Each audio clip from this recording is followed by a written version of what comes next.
Allora il motivo è stato quello di rimettersi un po' in gioco in territorio anche UNESCO, proponendo con una cucina sì del territorio tradizionale, però anche con una base creativa. Facciamo sia carne che pesce e l'accoglienza da parte dei Fari Soligo di Cossa Martino è stata una delle migliori, soprattutto anche per la vocazione turistica a cui si presta. Abbiamo avuto visita di molti stranieri, anche se in periodo Covid, soprattutto tedeschi, olandesi dell'Est Europa. Allora cercano soprattutto il prodotto a filiera corta, il prodotto a chilometro zero, infatti noi cerchiamo di adoperare i vari prodotti del luogo. Abbiamo anche un orto adiacente a cui attingiamo alle varie verdure e soprattutto alle piccole produzioni locali, perché il turista che viene qua nel territorio prosecco cerca, oltre al prodotto prosecco, anche una genuinità, una sorta di legame col territorio. Noi spaziamo sì tra terra e mare, però cerchiamo anche che il mare abbia un collegamento con quello che è il territorio.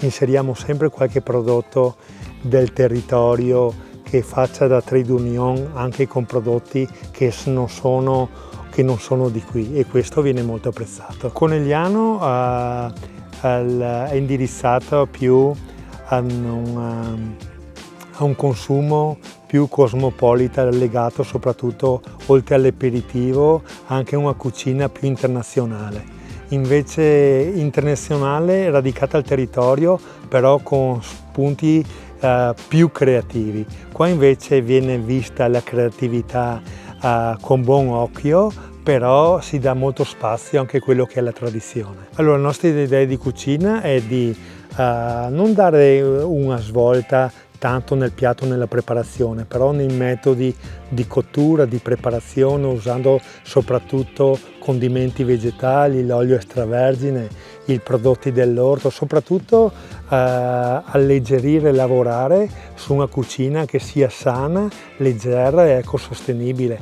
Adoperiamo tanti prodotti bio anche se non sono certificati, ma c'è fiducia reciproca col produttore, e questo secondo me è ancora una cosa da valorizzare ancora di più, e poi si cerca di dare molto spazio alla stagionalità. Questo è un luogo storico di Cossa Martino, esiste ormai da quasi 20 anni. Io ho lavorato qua all'inizio, poi ho fatto una pausa di una decina d'anni, adesso ho deciso di ritornare per continuare un po' quello che avevo iniziato, dare una sorta di continuità. Prima era gestito dai proprietari, dei signori, da Elena Marinelli e la sua famiglia. Adesso abbiamo già capito quanto è molto importante il green anche in cucina, lo spreco zero, ingredienti che solitamente si buttavano, di riadoperarli, e anche questa cartolina internazionale che è il territorio UNESCO ci permette di essere presenti anche su un'ampia gamma. Se prima eravamo solo su un panorama locale o regionale, adesso siamo in tutta Europa, e questa è una chiave d'accesso anche per poter esportare, stando qua, le proprie idee.